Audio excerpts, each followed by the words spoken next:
That's not the first time you've done that. Gray didn't take his eyes off the road. First time I've done what? Lied to somebody, like Vasquez. Gray flicked his headlights on. We had been driving for hours and were now somewhere in Utah. The Californian front sat out in the darkness to our west. I think he's calling me a liar, Mr. Bear. The dog made a pleased snuffle as Gray rubbed his ears. Mr. Bear says it takes one to know one, Henry. My mind spun for a denial, but if Gray planned on turning me over to Vasquez, he would have done it by now. When do you know? Pretty much right away, Gray said. You're slick, I'll give you that, but not half as much as you think. So what's the story? You a capture? I nodded. About 6 years ago. Why run now? Commander decided I should be helping give people the choice. Gray downshifted as we came up a steep rise. He the one who did the work on your face? One of his men, yeah. And now you're trying to get to New York. Gray started to say something, but pulled it back and shook his head. What? Gray glanced over at me. Look, things may not be perfect here, but over in the Fed, do you even have any idea what the world was like before Hill? Gray held up his hand before I could say a word. Course you don't. What are you, 12? I'm 15. Whatever. Back then, we were smack dab in the middle of 3 wars and a depression that was getting ready to celebrate its 10th birthday. And you think anybody was trying to do anything about it?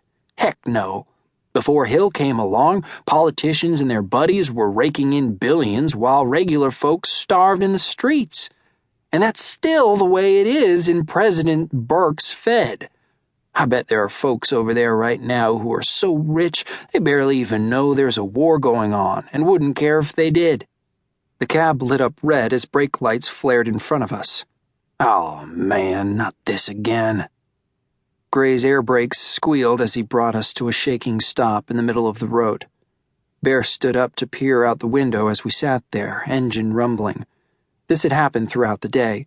Scouts at the front would see something and the whole convoy would stop, waiting for the bomb team to check the road for IEDs. Every time it happened, tension settled over the convoy like a fog. Gray tapped the fingers of one hand on the big steering wheel, while the other lay ready on his gear shift. I could feel the entire convoy leaning forward and waiting, fingers on triggers, muscles taut. They always find them? I asked. Last run I did, a troop carrier ran smack into one of those new ones the Brits are sending over.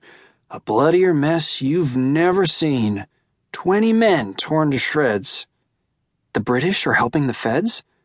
It's all hush-hush since Hill promised any foreign country caught interfering is getting a nuke for their trouble. But yeah, they're helping. Just can't be too obvious about it. A trio of soldiers trudged up from their places in the rear of the convoy. I sank into my seat until they passed us by. Outside, the darkness lit up from artillery fire at the front. Tremors moved through the ground and up into our bones. Bear dug himself into my side with a whine, and I stroked his side until he calmed. You think he'll win? I asked. Don't think anything, Gray said. I know. How? You ever heard Hill speak? I've read speeches. Gray scoffed. Not the same, not by a mile. I was at a rally out east near the front, and he made this surprise visit to see the boys.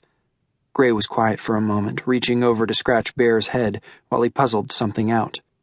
You know how you read in history books about people like George Washington and Alexander the Great, and you get to thinking that's the only place folks like that live?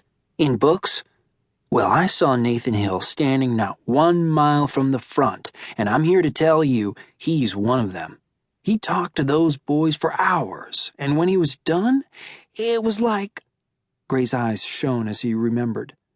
It was like all their lives they had been living on dust, and someone finally gave them a drink of water.